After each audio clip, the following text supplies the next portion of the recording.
D'autres, vous avez rencontré des hommes de Dieu. Et voici la seule chose que vous avez demandé, une photo. Une photo. Une photo.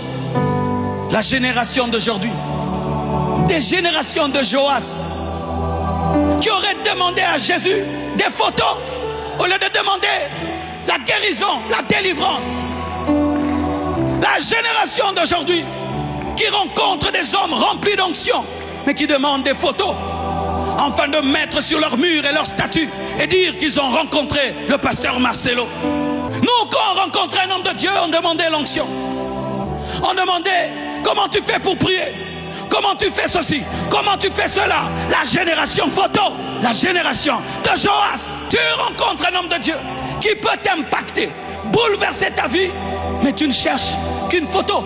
Il suffit que vous nous voyez, vous prenez déjà vos téléphones pour prendre des photos.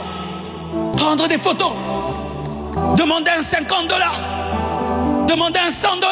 C'est tout. Et on te donne. Et puis tu pars. Tu ne demandes même pas la prière. Tu rencontres un homme de Dieu. Tu lui demandes 100 $. Et tu te donnes. Et puis tu te lèves, tu pars. Est-ce que ces 100 $ vont changer ta vie? Comment tu ne demandes pas la sagesse? Comment tu ne demandes pas la prière en plus de ces 100 $?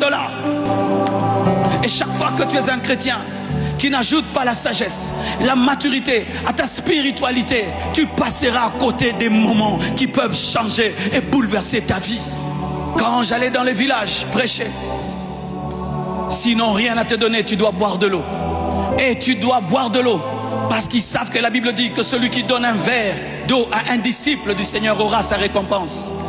Mais il y en a qui rencontrent des serviteurs de Dieu. C'est devenu un ami, c'est devenu un pote.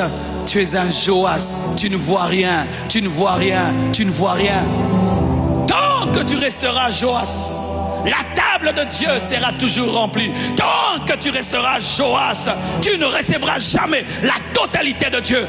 Tant que tu seras Joas, Dieu ne se donnera plus la peine de te donner le meilleur de lui. Et c'est ce qui arrive.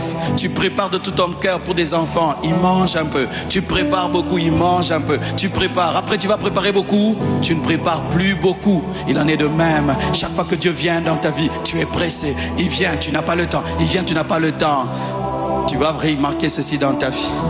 De moins en moins, tu seras en contact avec la gloire. Car Dieu ne peut pas se donner la peine d'aller là où on ne le respecte pas. Dieu ne peut pas se donner la peine d'aller là où on ne l'honore pas.